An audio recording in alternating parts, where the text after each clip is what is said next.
Welcome back to the Headspace and Tasting Podcast, where we talk manhood, tell stories, and discuss the stuff that matters to us one sip at a time. Where we tell stories, talk manhood, I don't know. I think this is like 5 in a row there. I'm like, I keep saying I'm going to write it down. I haven't written it down yet. You can obviously tell that I don't listen to our own shows. What's going on, Matt? Not much, buddy. Just getting ready for the big foosball game. Yeah. Watching the pregame now. They're all kind of marching onto the field like a bunch of foosball players. Yeah. The Navy cadets. Navy flags. What do they wave those flags? Those are signaling flags, right? From ship to ship? Yeah, I guess. I don't know. I did not. Oh, there you go. There's the long gray line. Yeah. With their capes on. You know what's the weird thing is that these guys do so much marching at West Point and all that kind of stuff, but when they get to the real army, it's like these dang lieutenants forget how to march. Either that or they're teaching them wrong at West Point. I don't know. The cool thing about a West Pointer is he will argue with the stop sign. Oh, man. We had what the heck was his name? The first lieutenant I ever had was from West Point. Can't remember. I think he was Filipino, maybe. But, so he had like a Hispanic last name, but he kind of looked Asian. So I'm pretty sure he was Filipino. I don't know. That might be racist to say that. Generalization. But he was super quiet guy.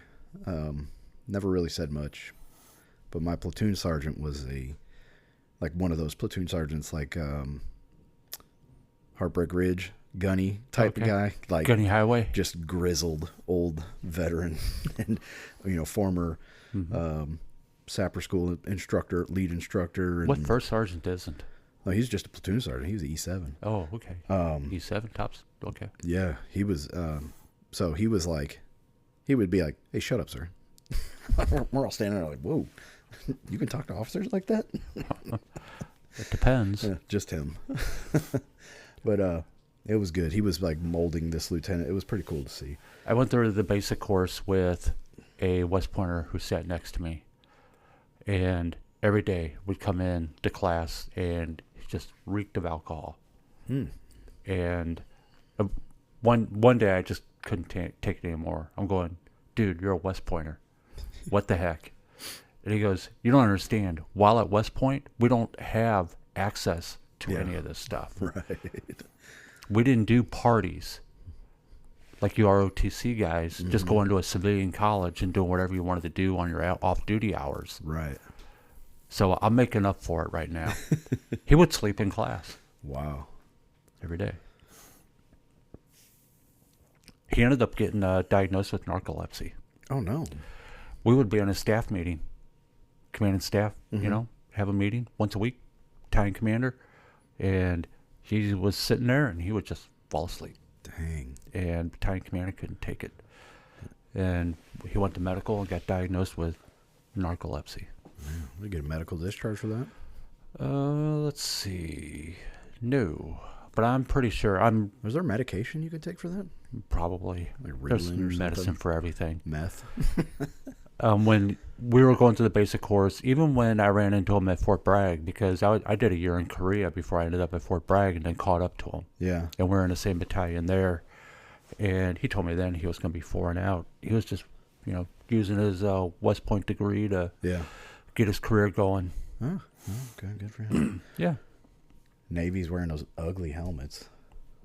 Every year the uniform is different. Yeah. This year, the Army, their uniforms look just plain white, but if they get a close-up, they're granite. And I think they were black last year. Yeah. You got their you see like a tombstone. It's like the grave markers at Arlington is what they were going for. Mm-hmm.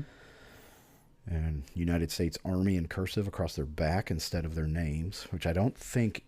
Do any of the naval academies put and military academies put their name on the back? I don't recall names being on there in the past.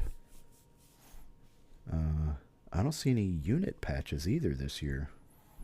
Well, I don't know. They keep showing them in huddles. Yeah. They got to turn around. So you got the Army insignia on both sides of the helmet. It's pretty cool. Well, of course, because it's 250 years. 250 for both. Yeah. This is how many? 126 years? This is the 126th event. Yeah. Meeting of the Army versus Navy, right? Yeah. Why are they talking about the Air Force Academy? Who cares about that? Yeah, I know, right? What about the Space Force The Academy? Air Force is part of the Army at one point. Right. So give me a break. Yeah. There's the uniforms from last year, the black, and those were pretty cool. Yeah. So the very first Army-Navy game was back in 1890. Wow. And the Navy killed the Army 24-0. But it was also the same year the Army formed a football team. Oh. The Naval Academy had one since 1879. Okay. So, there you go. Well, that's last year. Yeah, that's Skull and Crossbones, man. That's pretty cool. Mac v. Sog patch. Neat. maybe they're honoring old units. They are, because that 82nd had the wings on it, Yeah. which is really old. All right. Okay, the Navy has Navy 250 on the back of their uniforms. Yeah, look at that. Is that the Constitution, the USS Constitution? I think so. I think they're trying to honor the original frigates. Were they frigates? The first ships? I'm trying to remember this Ken Burns documentary I was watching. Well, they had a bunch, but they were considered frigates. It's like 13 of them, wasn't it? Yeah, originally? they never had any like quote-unquote man-of-wars. No. Oh, that guy's got a Marine patch. I guess he's going Marines. Quarterback. He was one of the smart ones. Okay. Because people do forget the Marine Corps is part of the U.S. Navy. Yeah. Technically. Even though they have a general that sits on the Chiefs of Staff. Yeah. It's kind of like a formality, really. Yeah, it's it weird. Wasn't like that at one point. The Marines did not sit on the Chiefs Had of no Staff. representation. Yeah. Okay. Does That the might have Space happened Force under have Reagan. one now? Space Force doesn't have a general. Not Do yet. they? That might have happened under Reagan, Really? where the Marine Corps general was added. Okay. Maybe. I don't know. I'm just throwing it out there. So 126-year tradition of the Army playing Navy. They got a bunch of other traditions that go along with the game. Apparently there's some sort of prisoner swap. I guess somebody from the... Where do they go? Raid and grab a cadet? I think so. Something like that. And there's like some fun, try to steal their mascots and fun stuff like that goes back and forth. They make these hype videos now on YouTube that are pretty fun. Yeah, because the Navy has the goat, and then the Army has the mule. Right. And that started, that was more or less by accident, because the Navy always had the goat. And then one year, the Army, it was a quartermaster officer of all things. I was quartermaster. Back in 1899, used his mule that was pulling an ice wagon as their mascot for the game. And then it kind of stuck ever since. Cool. They have multiple mules, though, which I didn't know. I thought they just had one. They have a couple. So the ones that exist today, Striker is the name of one of them. The other one is Ranger 2. Ranger 2. Yeah, they don't call it Ranger Junior. No. It's Ranger the Second. Yeah. It's kind of funny. I'm sure they'll show them on at some point during the game. Oh, look at that. We can go to AFES now. Tax-free shopping. Oh yeah, you can do that. You can do that online. Just get just log in and create an account. Really? You can shop AFES online. Dang, I didn't know that. You don't even have to be a retiree anymore. Just have your card. Oh, cool. Yep. They still have that Star card, that credit card, the AFES Star card that puts you in debt for buying shaving cream. I have no idea. Oh, man. So when I was going through boot camp, it was still old school. I was in the middle of a transition. This is what I love about my life. Didn't you get paid in cash? We did.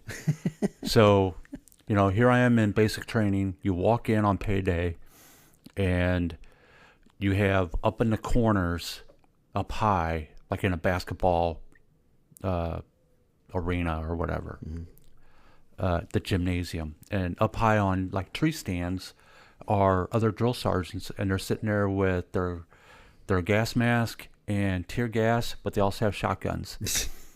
And they all sit up there. And you walk in, and on the tables are just stacks of cash all over the place. And it's the civilians and the drill sergeants doing all the work. Yeah. And you walked up, and you had to sign for it, and they handed you your payment. You were not allowed to walk out with that cash. You immediately went to the tables to your right, and that's where you said, I want this much money to get sent home. I want this much money in my bank account, and I'm allowed to keep $5 kind of deal. Wow. And that's exactly what we did. And then it was on those same days that they marched us over to the little shopettes that were associated with the basic training battalions. Mm-hmm. And you're allowed to go in there to purchase, your shaving cream or your soap or whatever you needed at that point. Yeah. Because we had to provide all that ourselves. The Army didn't give it to us. And you go make all that, and there'd be a drill sergeant standing at the register making sure you weren't buying a candy bar Mm-hmm. or gum or anything like that, and you just walked out with your little bag Yeah.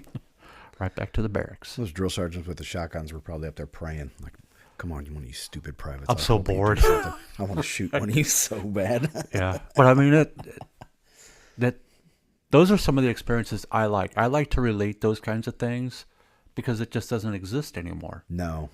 And this is what I keep telling, today's generations, like I would say from the millennial to the Z to the alpha, where we're at now, is you all don't get anything new. All you get is an improvement on what already exists. Nothing new comes out. Oh, you have an iPhone? Great. I just got the iPhone 18. Great. It's still an iPhone. Yeah. Yeah. Same thing. I had to get a debit card. And I was like, what the heck is a debit card? I don't know what that is. And it was this new thing that came out. It was looked like a credit card to me. Yeah. But it just debits your account, your bank account. But I just love telling those stories about all the things that we used to have to do. Yeah. Before everything transitioned and became digital and online. And Mm-hmm. Well, now it's like just different. People, we had to polish our boots. And everybody's like, what? You had to polish your boots? Yeah, right. They better freaking look like glass. Yeah, spit shine, man. And they were a point of pride, too. How shiny you could get your boots. You know how many different ways I tried to shine my boots? I mean, besides using boot polish and just rubbing them for 400 hours at a time. That's really the only way. Using spit. I used shaving cream. I tried so many different things to try and get them as shiny as possible. Mm-hmm. The one thing I never allowed was allowing my wife to shine my boots. Oh, no way. Because she asked. Because apparently all the officers' wives used to shine their husbands' boots. That's terrible. Just to kind of help. I guess. I can see ironing your uniform. And I'm going, nope. Yeah. Oh, no, I took my uniforms to the cleaners. Did you? No, yeah, I wanted them things pressed solid. I always ironed my own uniforms, and I did not let my wife iron them for me. No, you had the classic BDUs. You knew they did it right when they put in the right amount of starch and you went to put on the pants, and you just hear the... Peel it apart. Yeah. Yeah. Like, yes. I did that when I was a drill sergeant because I didn't have time. So you would just get some uniforms in rotation. But up until then, I earned my own uniform. Well, I don't even think the material allows you to do that anymore. Well, the ACUs, yeah. I became a drill sergeant with BDUs. Okay, yeah. Good. Yeah, and because they had like the heat resistant or whatever. There was you couldn't even use fabric softener with them. You weren't supposed to. Right. There was some crazy chemical in them that was supposed to fades them super fast. To drop your heat signature. Yeah, whatever. But those things were just the crappiest uniforms the Army had ever came But we also had brass. So we legit had to also use Brasso and shine our belt buckles for our dress uniforms. Yeah. Our buttons. Mm-hmm. We don't do none of that no more. We weren't allowed to use the what's it? You have the Stay Brights. Stay Bright. We weren't allowed to use that for a while, man. Nope, not until after you already did all your training and you're in your permanent station. Yeah. Because then everything was Stay Bright. Yeah. You couldn't have chlorofram dress boots. No, you had to polish shoes. your own shoes. Yeah. Yeah. And then you were able to get chloroframs. Well, that was later. a pain in the butt too, because you had to strip. There was like a film on it, and you had to strip it off with alcohol, and then build the base back up with. kiwi. No shoe one polish. understands how much work we were required to do outside when we're off duty, just to be presentable. Right. It's just constantly. Standing there with your little ruler, making sure everything was 1/8 or 3/8 inch Oh, yeah. above the pocket. Stressing about it too. Or like, God forbid you had to send your uniform off to get something sewn on, and then it comes back and you have to make sure it's done correctly because like your rank is a little off, and that's your fault. That's not the seamstress fault.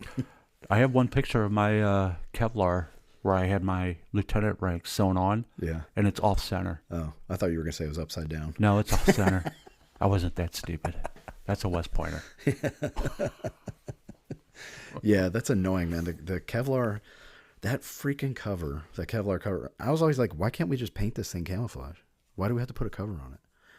And then there's like, shut up, Private. Yeah, you talk on the radios. You have like, I just loved all the jokes we used to do back then. You get the new guy. Hey, we need a box of grid squares. Yeah, box of grid squares. And go see the supply sergeant. Chem light batteries. Yep. Or you needed. We had a guy get an exhaust sample before. We were like, take this trash bag and you get an exhaust sample for the maintenance chief, chief warrant officer, and he's standing out there behind the Humvee with a trash bag collecting exhaust. You get the new lieutenant. Hey, go see the first sergeant. He's the only one who keeps the cans of squelch. Yeah. You need to go get a can. Oh, this must be the prisoner exchange, huh? I don't know. I don't see anybody. Or is this the coin toss? Oh, maybe it is. Could be the coin toss. Dude, I like those pink and greens uniforms, dude. I'm not a fan. I like them. I'm not a fan of the hat. Yeah, it is weird. It's like the old bomber pilot style of hat. Like, I wonder if they're... Do you have to shape them when you get them? I don't like the beret. I'm glad they got... Do they still wear the beret They at do. all? Ugh. They still wear it. Yeah, if they went back to just the standard BDU cap would be fine. Yeah. Which they still wear. I mean, they got them. They have the patrol cap? Yeah.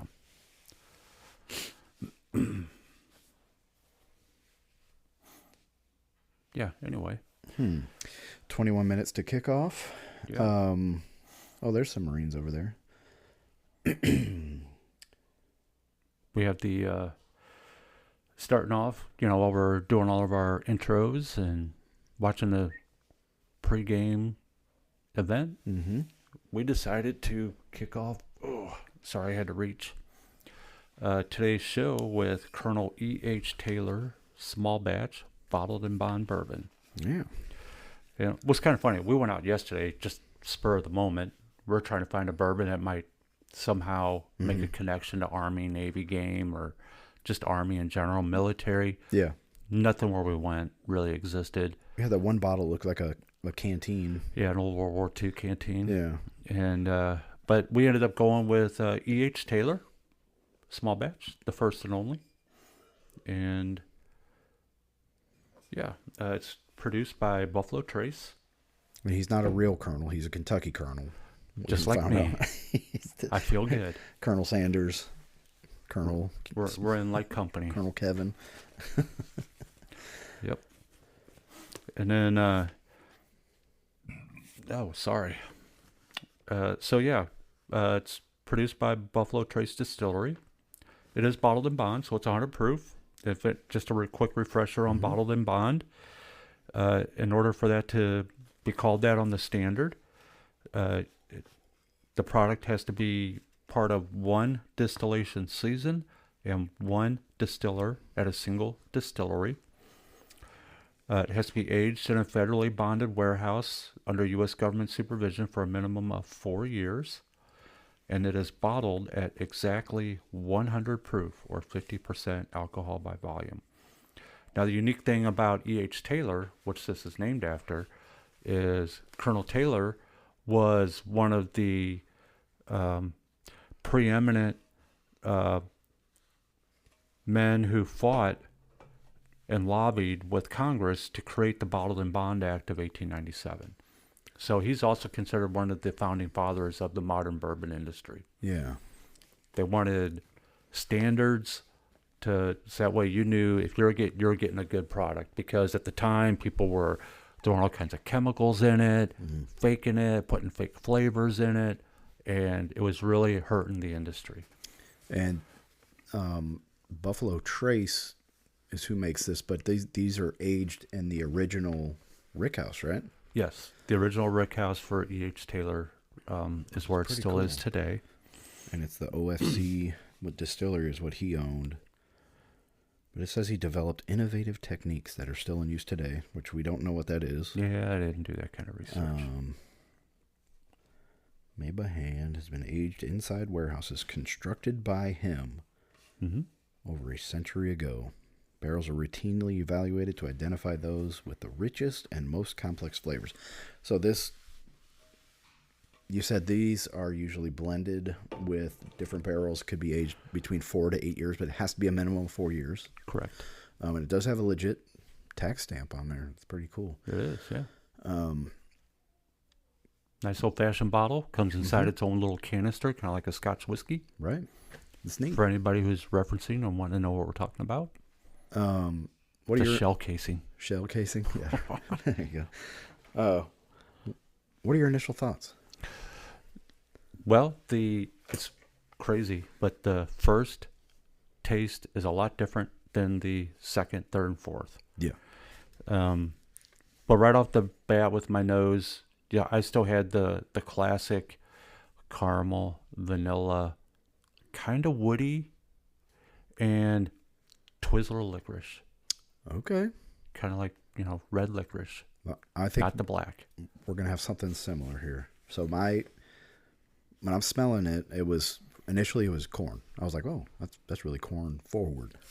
Hold that thought. But then I was like, there's some kind of cinnamon or pumpkin spice char in there to me. I can definitely smell some char from the barrel, I think. Taste, I wrote down a bunch of, so at first it was like toasted nuts, like nutty toasted nuts. Then it went to kind of a banana peel type of flavor, and I was like, what is this fruity thing and I wrote down Fruit Loops. Okay. Was what came to me. So that was after I did my initial taste, sniff. Then I did than I thought. I did my Kentucky Chew, swallowed, breathed out a little bit. Then I waited about a minute, took a sip, and I was like, whoa, that's Fruit Loops. It was weird. And then I wrote butter ? So there's like a buttery feel to it, but also all the flavors have a little bit of like a salty butter kind of. Yeah. So initially, as soon as it entered the mouth, I thought it was kind of syrupy. But I also equated it with buttered toast. Yeah. Okay. That's what it reminded me of, like buttered wheat toast. Okay. Not white or rye, but definitely buttered wheat toast. Certainly it was oaky, and I got the pit fruit. I didn't get I still don't after I'm tasting it. I don't get the Fruit Loopy kind of deal, but more like peach or apricot, but not the fruit itself. Like if I'm sucking on the pit, like on Seinfeld. Oh, okay. That part of it. Yeah. Like a woody, fruity, tutti fruity, woody. Yeah. Okay. Kind of I get it. Flavor. I think we're kind of tap dancing in the same area of what we're tasting. Just our brains are going different directions. Yeah, because the finish for me, it was all over the place. It was butterscotch. It was also oaky. Then it lingered, and I was tasting cigar tobacco. Kind of crazy. I wrote down grassy finish, a little bit of wheat, and then I had like question mark weeded. Like, is this a weeded bourbon? But my initial thoughts were like, so corn forward, but I'm thinking this might be a weeded mash bill. Okay, so funny you bring that up. From what I was able to find out, they do not tell you what the mash bill is. However, there's been more than one. I did some good research on this one. There's more than one site that flat out says that E.H. Taylor is using Buffalo Trace's low rye mash bill number 1. Oh, okay. As their mash bill. Well, so what is low rye mash bill number 1? It's 89.5% corn, and you mentioned it, 7% rye, and 3.5% malted barley. Huh. However, I don't get any of the wryness. No. And, like that kind of spice that comes with it. Right. There is some sweetness that comes out of it, which I don't think would come from a high rye bourbon. And even out of a bourbon that's so high on the corn, I mean, it's 90% corn. Yeah, that's wild. I also found out that there's a couple other sites who are respected reviewers of this, and they inform me that it is a wheated bourbon. Oh. So, is it That's two different ends of the rye, spectrum, right? or is it wheated? Because the mash bill number 1 for Buffalo Trace has no wheat in it whatsoever. Yeah, I don't think that's correct. I don't know, man, because we've had other wheated bourbons on here before, and this reminds me of it. It's just a wheat. It's like you can tell. Well, like, whoa, that's the challenge, because I'm getting tastings and flavor profiles that will match up for both ends. Yeah, corn, which leads me to wheat. believe that if it's a combination of 8 different barrels, or I don't know how many barrels they're using. Oh, you think they had like a number 1 recipe and then a wheated recipe and put them together? Maybe they put them together because they're taking several barrels and mashing it together to age it, and or to finish. And I'm wondering if it's a combination. They're taking the rye, maybe some wheated barrel, and putting it in there. And then this is why we're both in conflict a little bit on what exactly we're tasting. Yeah, this is a good bourbon. I think this is like thinking back about our list. If we talk about our top 5s, are they doing the national anthem? Oh, maybe. You may turn the volume up. Yeah, let's see. No, it's about they were all standing at attention. I thought they were doing the national anthem. They're just being cruel, making them stand at attention for a long time. Could be. They're used to it. But looking back at like our top 5 bourbons, what we said our top 5s, this fits in there with that kind of flavor profile where it's maybe controversial. I think here we go. No. So for the 126th time, No, not yet. it's Army versus Navy. No. Just a bunch of crazy announcing and Commercials. talking. Baltimore, Maryland. Yes. Oh, there's Golden Knights jumping in. Oh, they're coming in. Oh, that guy's got his face paint on. He's making him wear a helmet. So I did not know it, but at the end of every game. Dude, look at those Army colors, those battle streamers on there. Yeah. I had to carry that sucker for a Gamecock halftime show. That's heavy. Yeah, and the wind's blowing like crazy. The end of every game, both teams will sing the alma mater of each academy. Oh, really? Together? Together. Okay. And it was it's a display of unity in the services. Well, that's and cool. It's something that they've been doing forever. And it depends on who wins, because the winner, I think they sing to the winner last. Oh, okay. Depending on who it is. Alrighty. Oh, there's the president. No, I didn't know he was there. I'm not surprised he's not there. Or is there? Yeah. Oh, there it is. Beat Navy coming in on the parachute. Pretty cool. Yeah. Golden Knights, that's a really cool thing. Golden Knights parachute team. Yeah, they've jumped here in St. Louis a couple times. Mm-hmm. That's an awesome duty to have. Get to go do. I just saw a cadet put a dip in. Go get him. Okay, here we go. Let's see what's going on here. Chants of USA coming from the crowd as they show the president. Are they saluting the president? What are they doing? I don't know what they're doing. They don't know what they're doing. Look, they're half saluting and half not. That's probably the freshman class.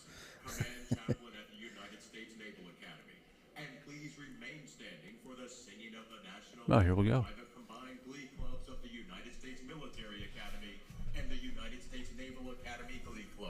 Under the direction of Dr. Aaron Smith.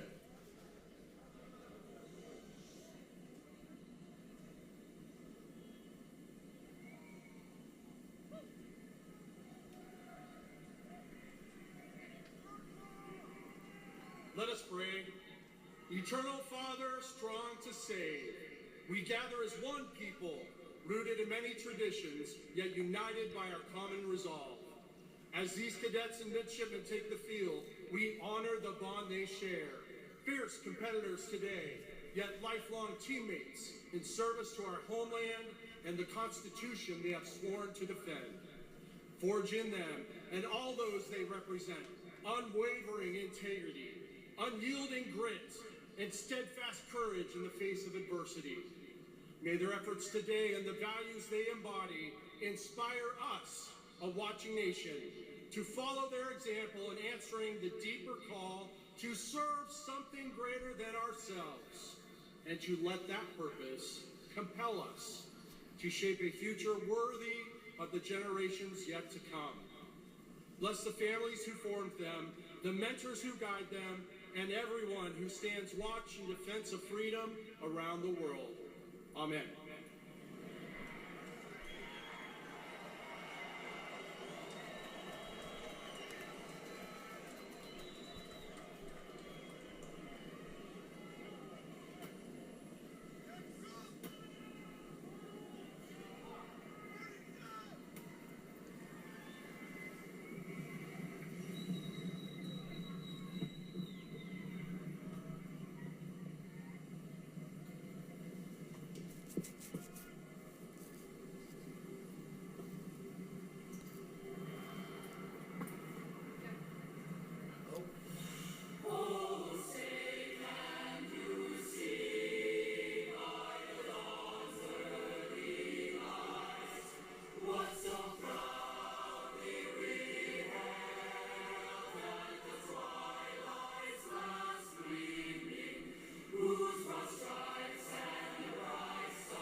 All right. No flyover? A scene that never gets old. Hearing the national anthem still brings tears to my eyes. Yeah, it's a beautiful song, man, especially when it's sung like that. Mm-hmm. It's great. All right. Should be a decent game. I think the Navy is pretty heavily favored in this one. They got a much better record than the Army this year. I think Army 6-5. Right. Navy, I think, only has 2 losses. But anyway, We'll see how it give them goes. hell, boys. I did find it funny that our flavor wheel, Yeah, we were kind of on opposite sides, huh? very much so. Mirror image. But I think this wheel, as we drink this glass, change. It's like it's gonna be a evolving flavor wheel. No, I don't know yet. You know, one of the funny things about the Army-Navy game, back in, there was no game played between Army and Navy between 1894 and 1898, 4 years, Why is that? because of an argument between an Army general and a Navy admiral. Of course.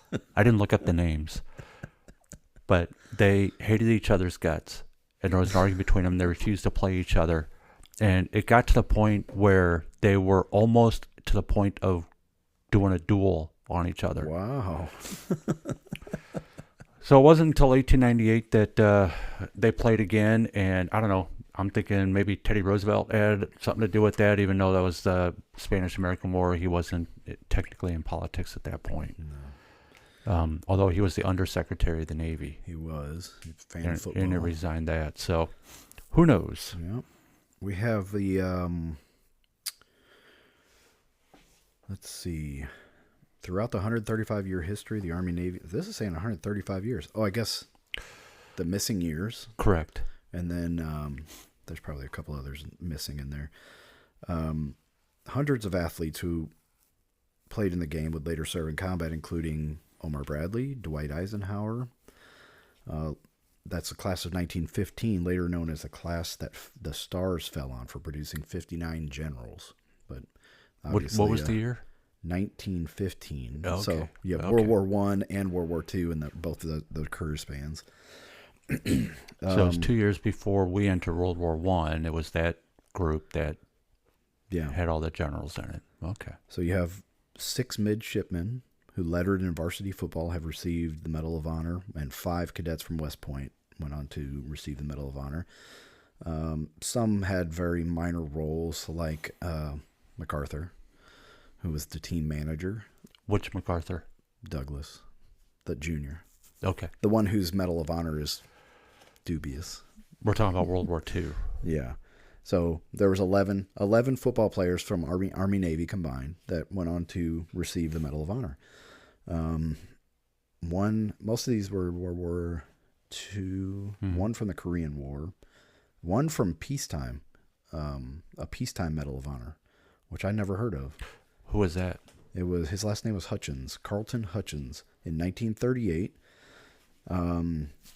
he remained at the controls of a damaged PBY-2 seaplane during a tactical exercise, and according to his citation, endeavoring to bring the damaged plane to a safe landing and to afford an opportunity for his crew to escape by parachutes. Wild.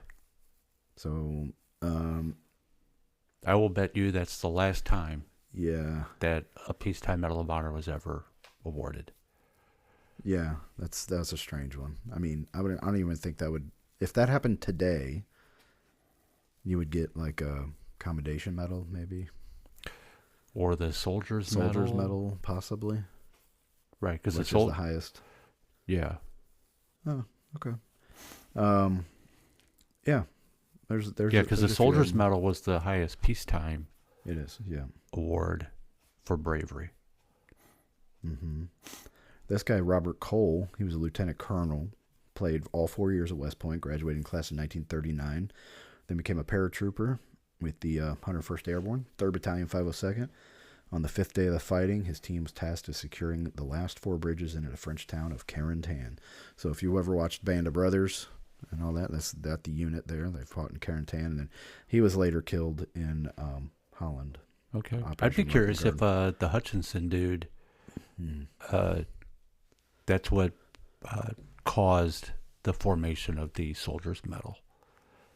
Oh, like you're talking about the guy who, the Navy guy who, Hutchins was the... Or Hutchins. Yeah.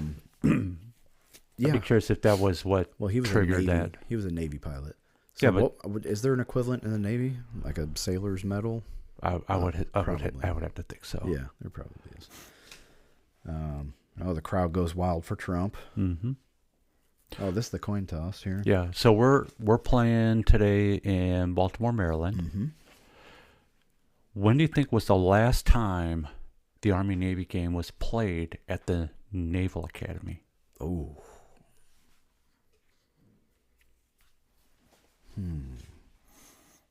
I don't want to spend too much time. I'm going to say early 40s. 1942 Yeah? was the last time that the Army-Navy game was played at the Naval Academy itself. Okay. When do you think was the last time the Army-Navy game was played at West Point? Probably way before then. 2019. Really? Yeah. Wow. But prior to that, it was 1943, I think. Okay. So somehow they're able to get at West Point. Most of the time it is played in Baltimore. Okay. Only once was it played west of the Mississippi, and it was played at the Rose Bowl Arena. It's the only time it was ever done west of the Mississippi. Rose Bowl Arena, huh? Yeah. Where's that, in California? Yes. Okay. It's the only time it was ever played. Another interesting little fact about the Army-Navy game, which I didn't know. The Marine got they got Chesty out there, their mascot, Yeah. and Bulldog. Which is true. I haven't seen the mule or the goat yet. Not yet. Usually, do they run them across the field or something? I don't know what they do with them things. Maybe they cook them. So one of the other neat little facts I learned about the Army-Navy game is 1963, their game then, was the very first time that the instant replay was used for U.S. sports. Wow. Yeah. They wanted to get it right, huh? Mm-hmm. And then this is game number 126. Mm-hmm. Prior to that, the Army has won 55 games. The Navy has won 63, and there have been 7 ties.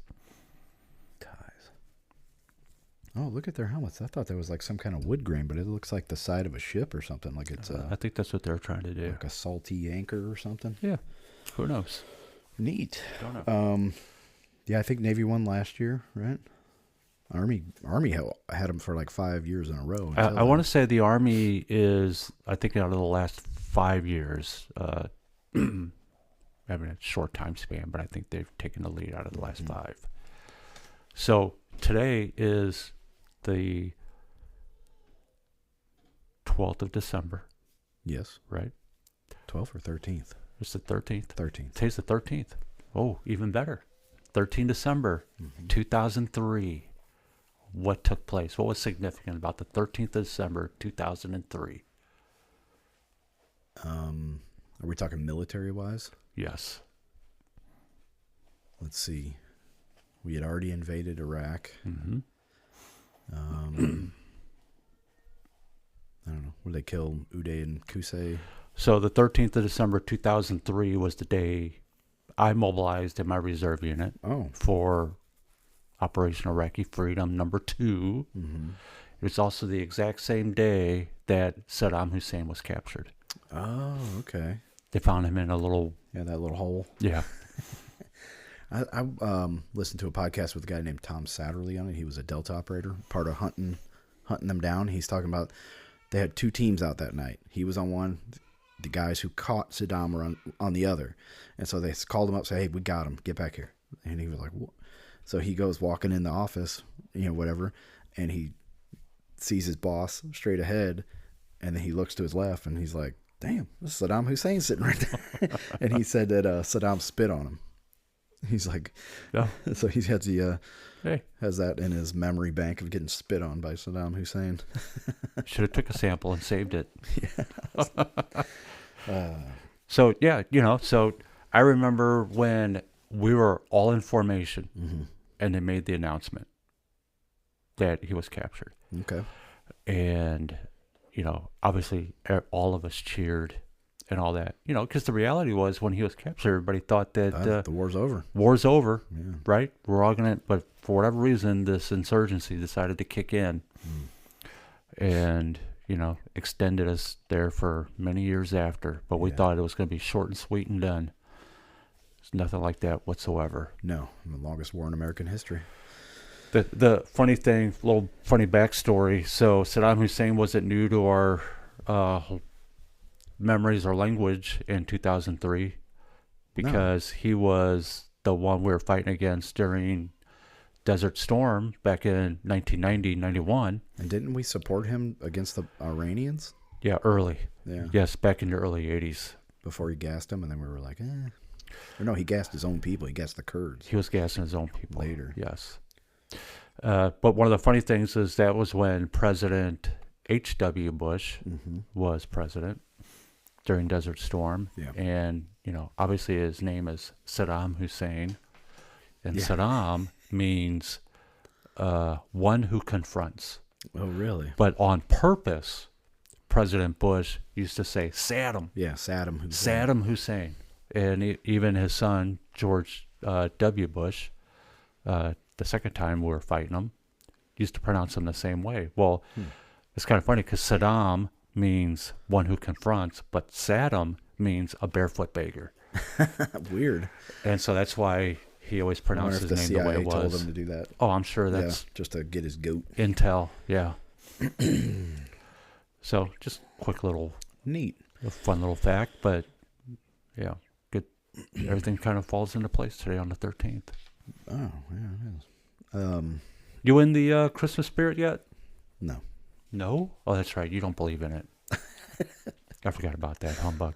I'm not a fan of Santa Claus and You should probably do it. Christmas trees. And you have a 2-year-old daughter and one coming. I will grin and bear it.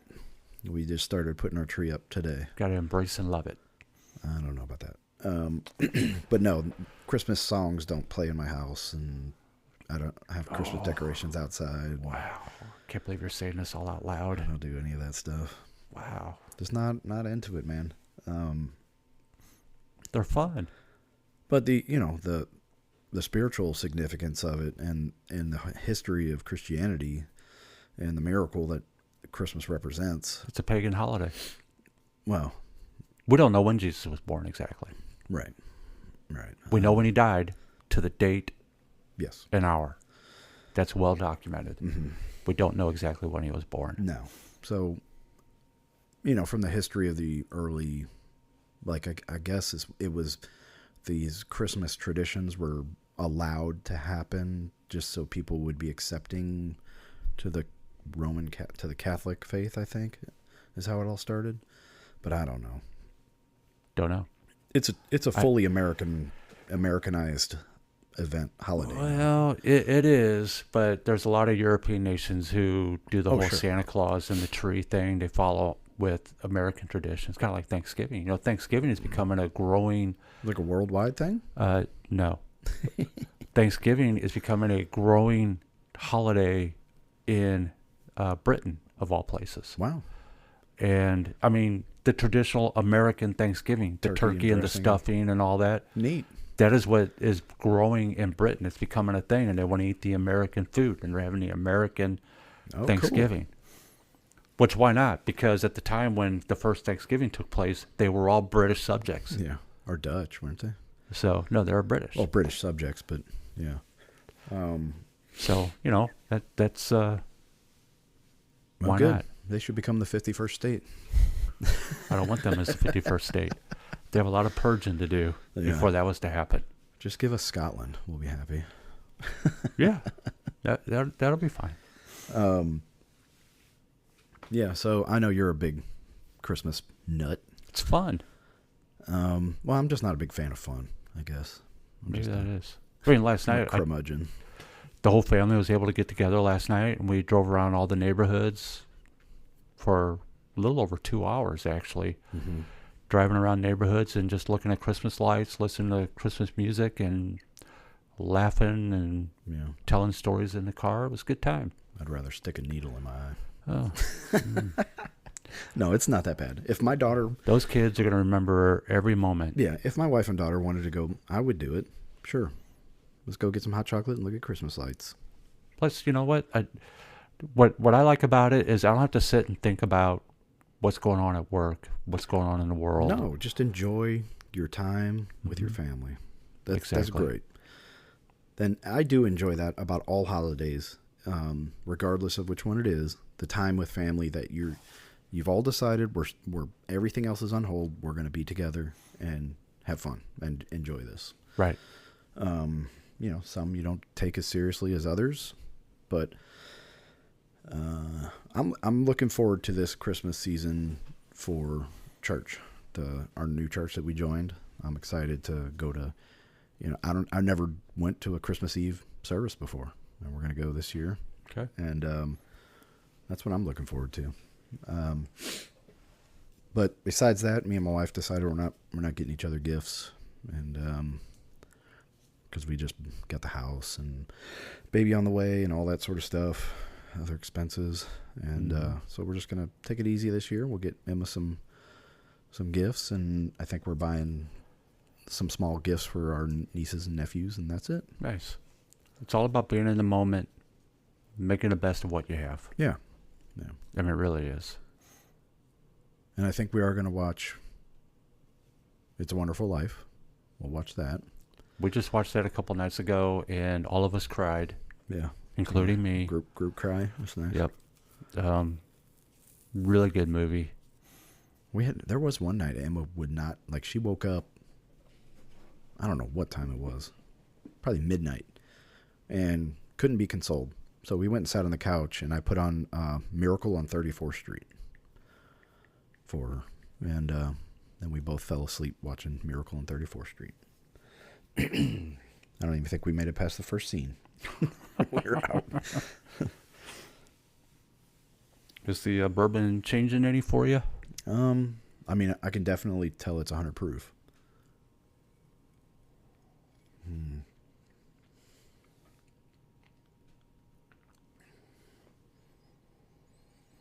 Yeah. Tastes like bourbon. But it's good. You know, watching It's a Wonderful Life, I mean, it reminds... I see quite a bit of George in myself. Okay. Pre-angel visit? Yes. Okay. Just going through life. Selfless service. Yeah, probably ebbs and flows of different aspects, right? Yeah. A lot of selfless service, helping somebody else, even though you want to go do this, Yeah. or participate in this, even though you want to do something different. Mm-hmm. And you saw a lot of that through the movie, and how he would be, to himself, internally, you know he is fighting with himself when he's upset. Mm-hmm. But then he puts a smile on his face as he approaches the people around him. Okay. And, you know, I do see a lot of that in myself. And it also kind of reminded me of the end of the movie when Clarence, the angel, left his Tom Sawyer book with him and his final message to George. And we have a touchdown. Touchdown Navy. Okay. So he left a message. Yeah, his final message to George was, remember, no man is a failure who has friends. There you go. I see a lot of truth in that.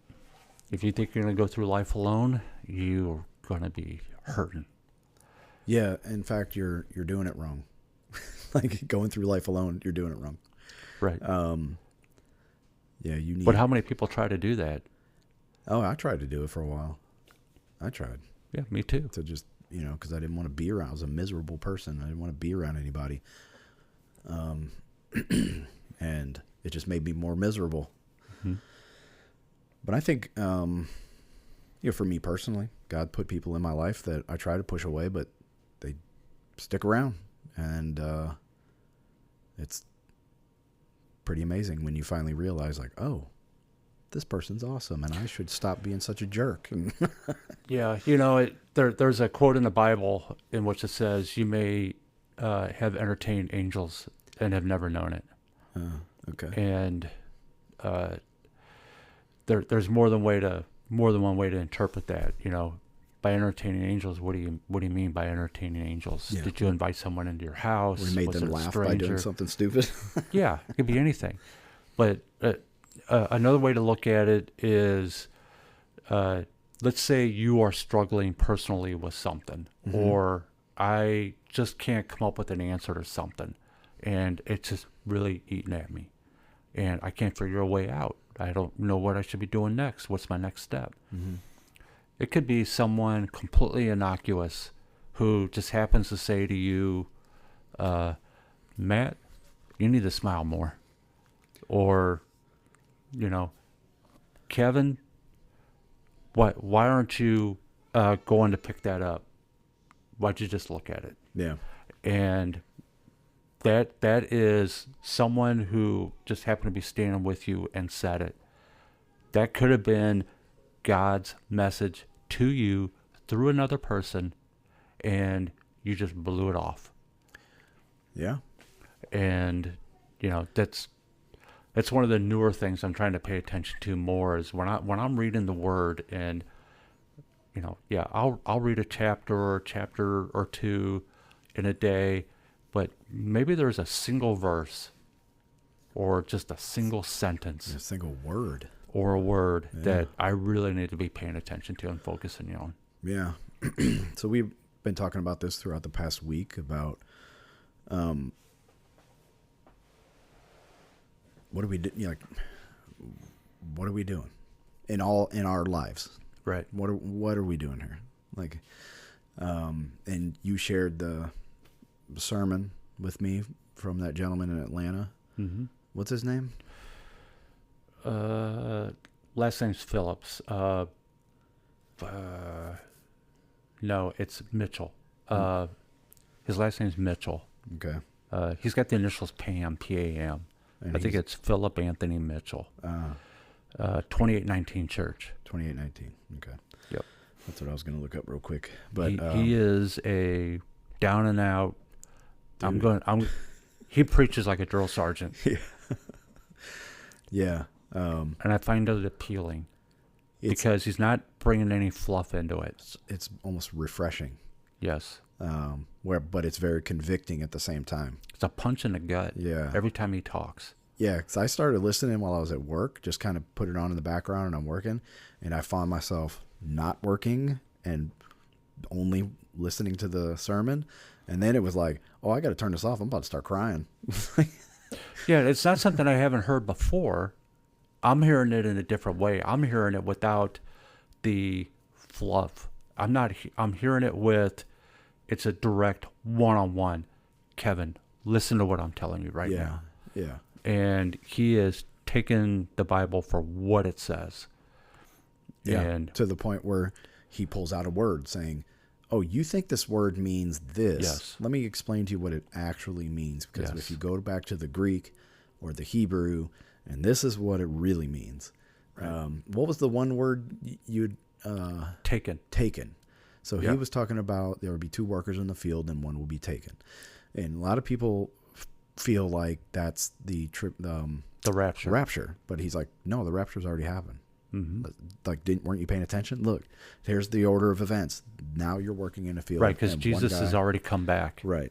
And So then- this is not taken up, but taken away to judgment. Right. And that was the difference in the original Greek word.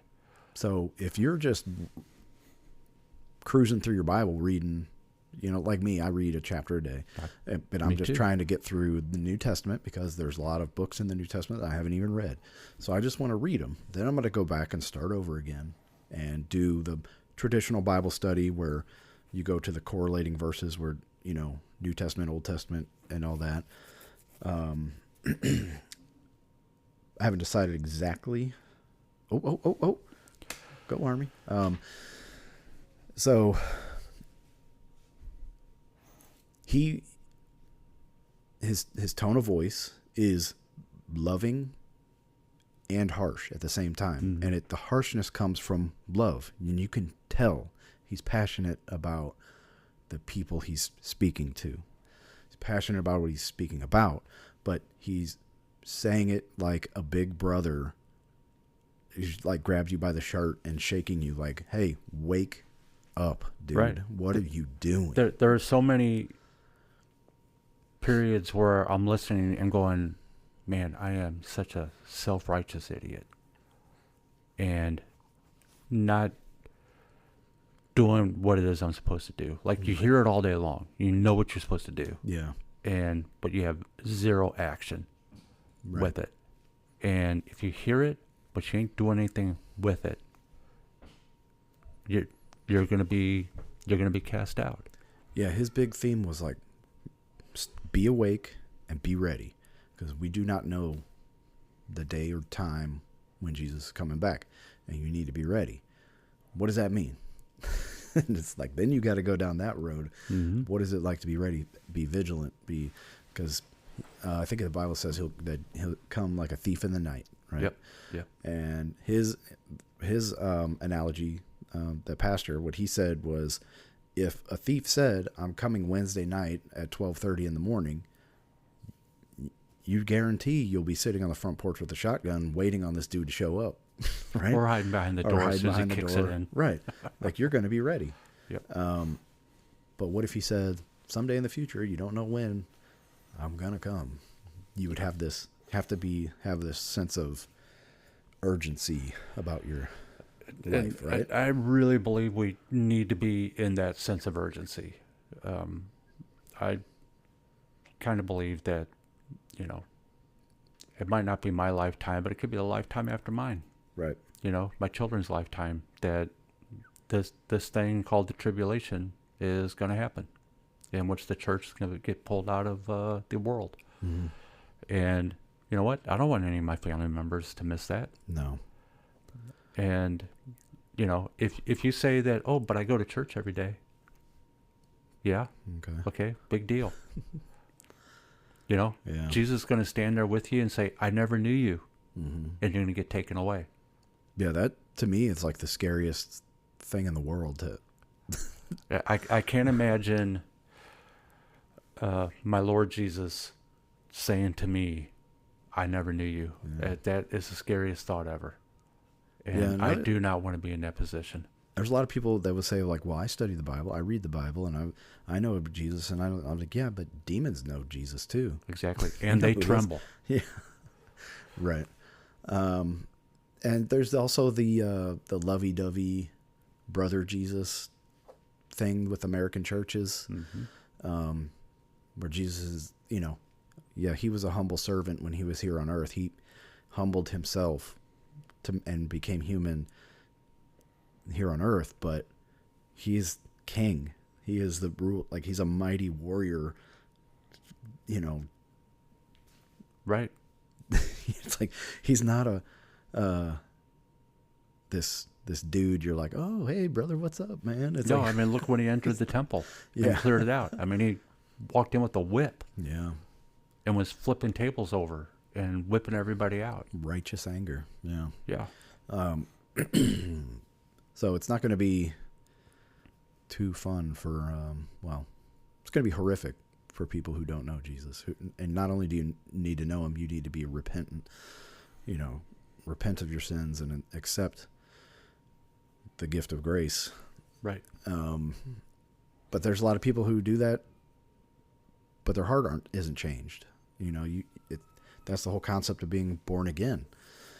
I think it was Jesus was speaking to who was a Sadducee that he was talking to, where he said, "You need to be born." Oh, that was water, Nicodemus. Nicodemus, yeah, but you need to be born again. And Nicodemus is like, "Should I crawl back into my mother's womb and be born again? I don't understand what you're talking about." And he said, "No, it's a spiritual rebirth." So there's that's what needs to take place. There's another thing that pastor was talking about, your talents. That we're a steward of what God gave us. We don't own anything on this planet. None of this is ours. Like my health isn't mine. My house isn't mine. The money I make at work isn't mine. My family isn't mine.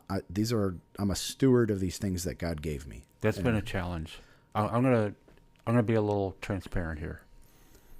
One of the things that kicked me in the gut this week is, I'm a diary keeper. Mm-hmm.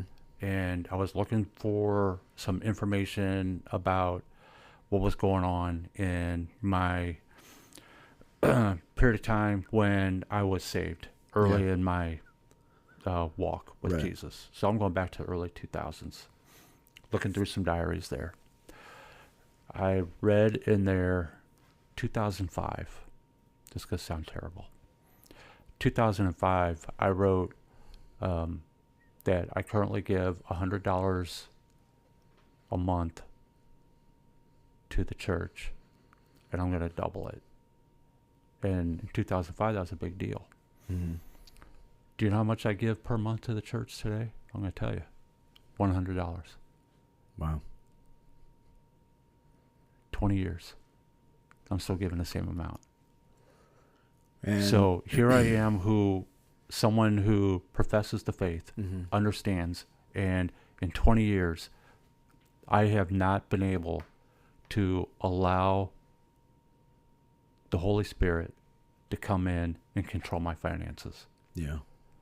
And I still hold on to it like it's nothing. Okay. Or not like it's nothing, but like I've got to hold on to it, because if I don't do something, I'm not going to make next month's bills.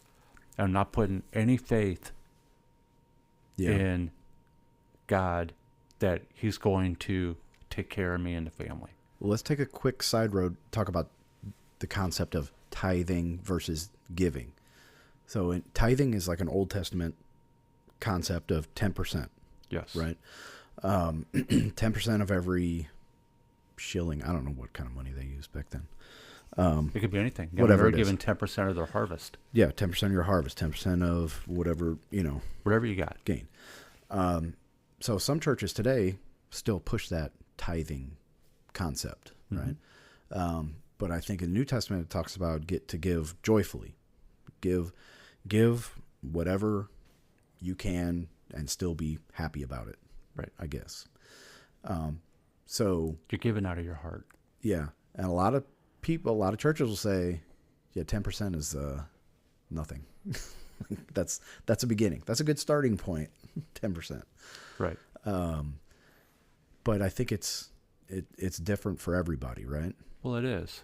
So it depends on what you feel comfortable. But am I giving out of my wealth? You should be giving up from your first fruits, is what the Bible says, right? Right. And so this is where I'm losing out because, there's Jesus standing at the temple watching everybody. Mm-hmm. And, there's a rich guy come up and brag about how much money he's dropping in to the offering box. And you have this widowed old woman walking up and putting in 2 copper coins. And that's all she had. Yeah. And he says, I'm telling you right now, this woman here is expressing more the glory of God than that rich man who gave all that money. Yeah. And, am I giving out of my wealth or just running through the routines and not giving out of my heart and I'm not putting my true faith in my finances. Yeah. I think we're called to faithfully give, right? To give and say, this is how much I feel like I should give. If God wants to bless me with more, great. If not, great. Mm-hmm. This is going to further God's kingdom. This is to help support my pastor and the building that we worship in and all that sort of stuff. And it doesn't have to go to your church. It can go to a charity. It could be you buying food for people. You could support a missionary. Yes. I mean, it all counts. Yeah. But going back to my original statement, I've done nothing new or advanced from in 20 years.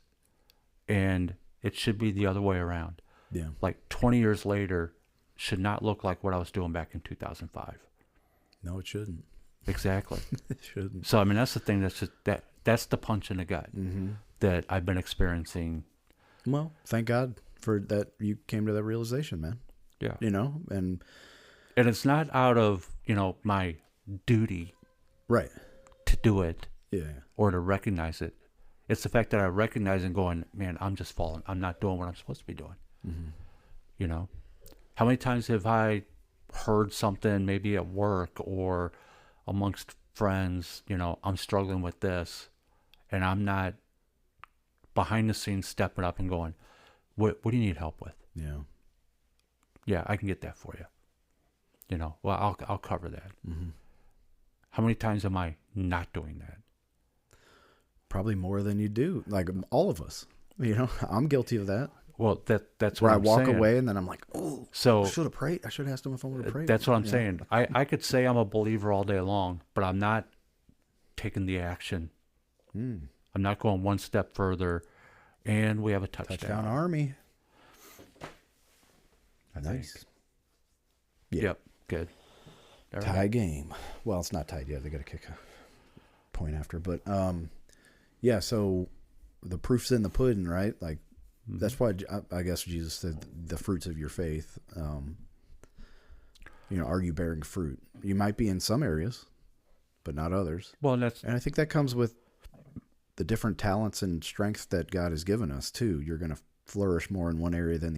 Right. Am I using my talents? Right. What have you done an inventory of what your talents are? What do you think they are? Right. How do you know? Yeah. So I was talking to my mom today. We got together and put my dad, they had the engraved piece of stone to put on his, I don't know what you call it, where his ashes are, whatever. So we all got together and Mom asked what we're going to talk about on the podcast. And I said, a bunch of different stuff, but I think one thing that's going to come up is talents. Like, are we using our talents that God gave us for their intended purpose. And she asked me, how do you know what your talents are, what your gifts are? I said, all you got to do is open your eyes and look around. Like, look at, Yes. God gave you a family. You're obviously called to be a good steward of that family, to be a good father, to raise these children and to love your wife. That's what God is calling you to do. Right. According to your ability. Right. And if you're making a half-assed effort at stuff, you need to pray about that, man. And, like this podcast. All day long. Yeah. Yeah. Yeah. We talked about this podcast. Like, this is not a coincidence that you and I are sitting here right now having this conversation. I moved from halfway, on the other side of the country, moved home, but I kept all this equipment and it was boxed up and I had no intention whatsoever of bringing it back out, but I held on to it for some reason. Mm-hmm. And getting to know you, he said, man, I've always wanted to do a podcast. We talk about blah. And I was like, heck, let's do it. Right. And now we started out talking about all sorts of different stuff. And now we're talking about our faith and using this podcast as a means to spread the gospel, actually. In a way. Yeah. In a way. Yeah. And hopefully it'll grow and people ask us questions and people, this is our way of, that's why I'm willing to out. put it out there and say, this is where I've been screwing up. Yeah, that's good, man. That's because you know what? There's somebody out here who's listening, mm-hmm. who's going, yeah, they keep talking about what they believe in. Right. And then all of a sudden it goes, oh, they have the same problem I do? Yeah. Oh, yeah. Yeah, like I told you the other day, I woke up at 2:20 a.m. sweating. And the thought in my mind was, why is my faith so weak? That's what I was thinking. That's what woke me up at 2 a.m. Why is my faith so weak? What is wrong with me? Why am I holding back? That's interesting. You mentioned that this very morning. It was still dark out because the sun hadn't come up yet. I woke up because I thought I heard my bedroom door open, mm-hmm. and I thought it was one of my daughters standing next to the bed. And I said out loud, I said it out loud. I remember being awake and hearing it, mm-hmm. and opening my eyes and going, what is it you need? And then I realized there's nobody standing there. Oh, wow. At first there was, and then there wasn't. And all I asked was, what is it you need? And I went, and then I rolled over in bed and just started singing a hymn to myself. Mm-hmm. Then I fell back asleep. Yeah. I don't know what that was. Might have been entertaining an angel. Could have. It's...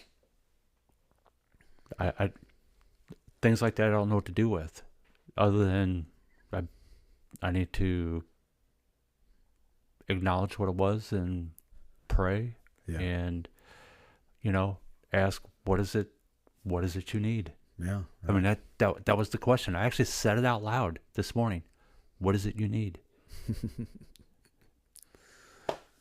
Yeah, it made your hair stand up a little bit though. I have a feeling an answer's going to come soon. Yeah. Okay.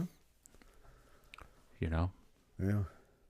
And I think, praying for something, for God to give you something or to show you what he wants to do, like what is your will in my life? And that's what I was going to say. That's a scary prayer to you better be careful if you say, Lord God, I'll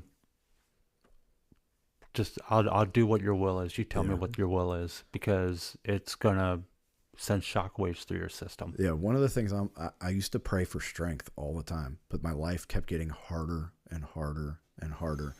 And I guess that's what God's like. Were you getting stronger? He's like, dude, you're strong. Let me show you how strong you are. Right. Exactly. And then your fun day, you're like, all right, God, that's enough, please. But you know what? The truth is your strength ain't going to come through good times. No way. No.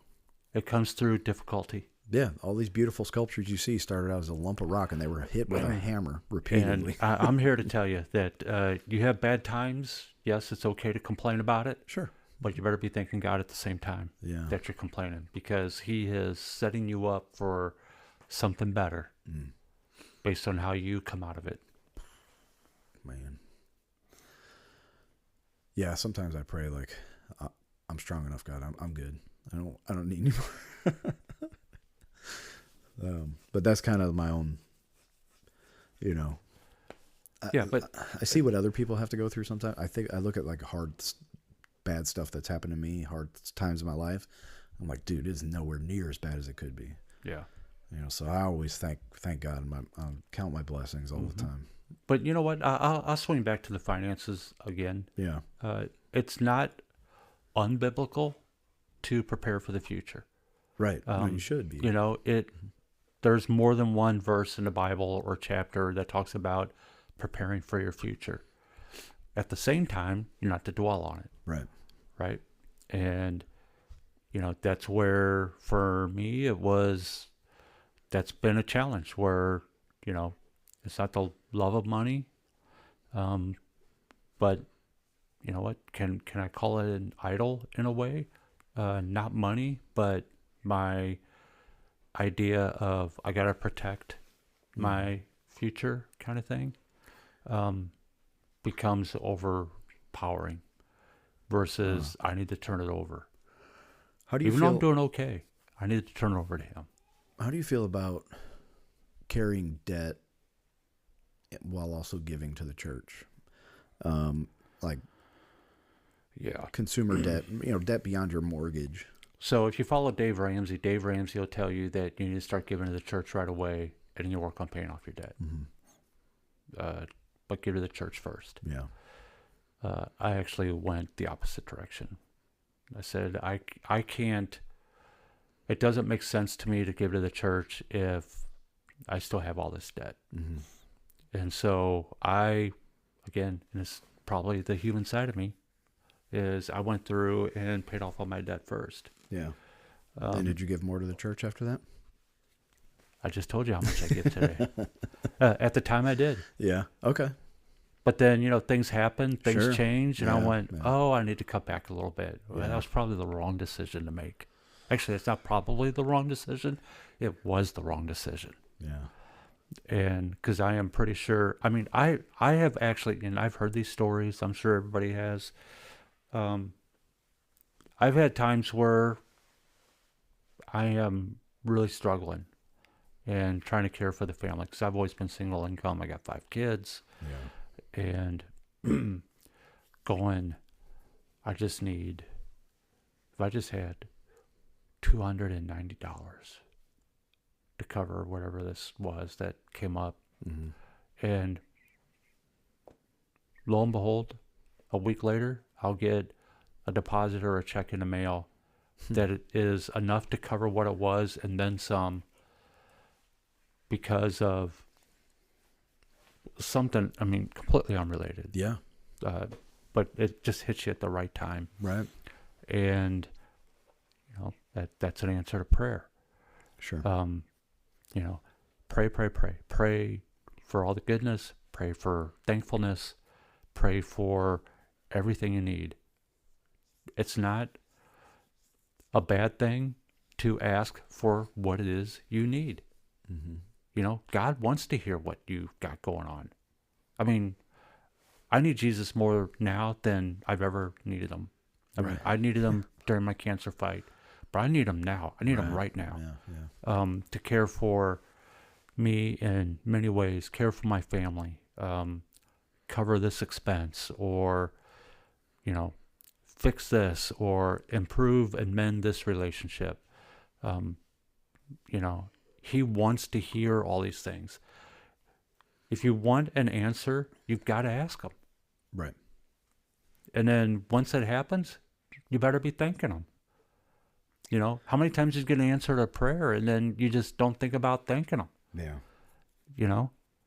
And it's a challenge, but Yeah, I found that I dwell on something, I'm praying about it, praying. And when I keep praying over and over and over, it's kind of a sign like I'm not putting faith that God's going to answer my prayer, because I keep asking. Like eventually if I just say, this is it, God, I'm putting it in your hands, and I'm going to move on, and I'm going to put it up, give it to you. And then all of a sudden, boom, you get your answer. Might not be the answer you want, but it's the answer. It's an answer, and it's over. It's behind you. It's the answer he thinks you need. Right. Yeah. He knows you need. Not he thinks he knows. Yeah, he knows. Mm-hmm. Yeah. And it's all according to his plan. And you should thank him either way. And he's going to correct your course. For sure. Yeah. It might be a long correction or it'll be a swift correction. Yeah. It all depends. Exactly. One of the most restful prayers that I have is I just ask God for your will be done in my life. Use me for your plan and your will be done. Mm-hmm. And that, to me, gives me a feeling of like, oh, okay, it's off my shoulders. I gave it to God. His will is going to be done. I have faith in that. Whether it's whichever way it goes, it's God's will. So why worry about it? Right. That takes 20 some odd years, 20 years to just begin to start to understand that. Right. I don't fully understand God's will. Like I think that's what we're trying to tell everybody is don't wait. If you hear us talking about it right now and you say, you know what, I want to, but I'm going to wait until next summer, or whatever. Right. You are putting yourself in a seriously dangerous position because you don't know what tomorrow is going to bring. Mm-hmm. You could go to bed tonight and not wake up in the morning. You just don't know. Right. Or the church gets pulled out of the world at that point. Yeah. You know? Yeah. Yeah. You don't want to be sitting here wondering what the heck has happened. And you don't want your loved ones to be left here. No. And you're gone. I said that story like as a fireman. I'm not going to sit in the station, nice, safe, and sound, and while somebody's inside a burning building, I'm going to go do everything I can to save them. So this is my failure. My point of failure, Kevin, is going out and actually sharing the gospel with strangers. To me, that I just have I'm a private person. I'm not outgoing and talkative with people I don't know. And even some people I do know, I'm not very talkative with. So like my aunt, she'll go out and preach the gospel, and she'll go hand out Bible tracts and have conversations with people outside of Busch Stadium or at a gay pride parade or wherever, St. Patrick's Day parade. And I don't know, I just don't. And I feel terrible about it. Mm-hmm. That's a failure on my part. Because of the Great Commission. We're commanded to go out to the ends of the world and spread the gospel. That is interesting. There could be a new movie that comes out, mm-hmm. or a band you really like, and you go to the concert. You can't wait to talk about it. Yeah. Or people at the concert, I'll be jamming out with them. We're having a good time, and we're high-five each other. I don't know that dude. Yeah, right? But essentially, it's all temporary. It is. Yeah. And the most important thing, which is having Jesus in your life. Eternal salvation. Like forever. You're talking about forever. Time will cease to exist, and it'll be in all of eternity in heaven with God, our Creator. And everybody needs to take it out of their mindset. Everyone can agree Jesus was a real person. Yeah. Yeah. It is documented, well documented, that Jesus was a real person. Yeah, I heard a guy, Wesley Huff, saying you would be hard-pressed to find historical scholars, you might be able to count them on both hands, maybe, who would deny that Jesus was a real person. Even the Quran lists Jesus as a prophet. Right. Yeah. So he's real. Yeah. Josephus is one of the... He basically created how you do historical research. And he talks about So Get out of the notion of whether or not he is or is not real. Right. You just have to, the decision is, was he the Son of God? Yes. Is he the Messiah? That's what you need to investigate. Mm-hmm. And I think there's even historical documentation of his miracles, isn't there? Like outside of the Bible? Oh, I'm sure there is. I mean, I think Herodotus was a Greek historian who talks about him. Josephus talks about him. Mm-hmm. He was a historian. He was Jewish, and he was a historian for the Romans. Yeah. I mean, not to mention the fact the believers, the martyrs, the stories about the martyrs, the disciples. There was a lot of people that came out around the same time as Jesus claiming to be messiahs, and they had disciples. When their Messiah was killed or went away, they all went away. Mm-hmm. And when they were challenged on their beliefs, went away. All of the disciples met, not all of them, I guess, but John died on an island, right? He was exiled on an island. But you don't see people dying for a lie. Exactly. Are you willing to die for a lie? No. Right. No. You don't see that happening. You have to believe, you really believe it. Especially when you're confronted, like, all you have to do is say it wasn't true, and we'll let you go. We're not going to peel your skin off. Right. If you tell us that it's not true. And then you still say, no, it's true. God, Jesus is the Messiah. And then they peel your skin off, and they probably gave him a few more chances, and like horrific deaths. Yeah, I don't remember who that person's name was that they did that. He ended up just singing a hymn. Oh, man.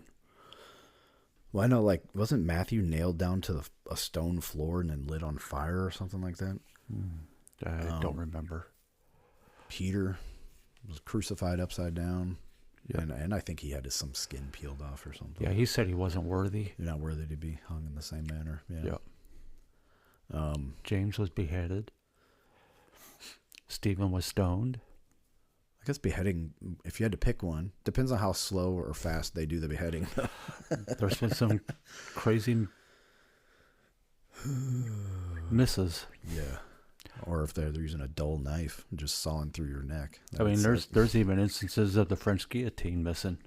Yeah, malfunctions. And, right. Oh, man. Yeah. So when you're praying, like, I want my faith tested, God. Like, you better be careful. Careful you know what you're asking for. I think I'm going to test you right now, Matt. All right. How do you think you rated the bourbon we drank?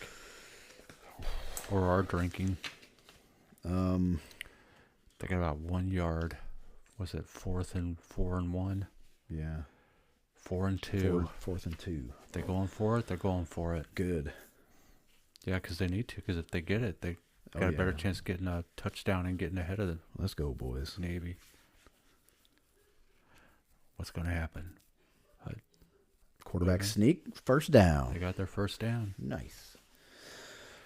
If they don't screw it up, they'll take the lead from the Navy because the Navy didn't score on their last rush. Yeah, they punted. I am giving this E.H. Taylor small batch bottled in Bond.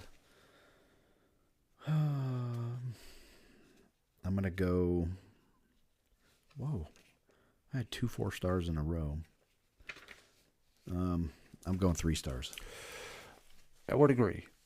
It's a good bourbon. I'm not going to disagree there. I would be upset if somebody used this to mix a cocktail. I'd be like, "What are you doing, dude?" Because my challenge is the price we paid for it was $65, and yeah, that's a bit high. The MSRP is about $60. So some of the research I found was if you are pushing the $60 mark, you're pushing the value of what it is you're drinking. And if $60, I mean, it's a good bourbon for $60. But then again, I can go to Four Roses, I can go to Buffalo Trace, I can go to Maker's Mark. and get a decent bourbon for a daily drinker. Ooh, I have some Buffalo Trace over there. We should do a side by side, huh? Yeah, I'm willing to do that. Okay, we're gonna finish up the Army Navy game and do a little side by side. We're gonna see what Emma's screaming about upstairs. And thank you so much for listening. Seriously. If you want to get a hold of us, you can contact us on Facebook at Headspace and Tasting Podcast. We're also on YouTube by that same name. Please like, share, subscribe, and Oh, speaking of, we just picked up Taiwan oh, cool, as another country. Taiwan, sweet. We almost have as many countries listening to us now as states. Just kind of funny. Neat. And then I can't remember if we mentioned New Hampshire or not. No, we didn't. New Hampshire was added. Yes, live recently. free or die, baby. Yeah. Love New Hampshire. Thanks for listening, folks. Hit us up with your comments on Spotify. We love to hear it. Anything else? Oh, if you have a bourbon suggestion or a topic for the show we want us to discuss, email me. Kevin's making me nervous. Email us at showmemk@gmail.com. Thank you very much, folks. Bye. Peace out.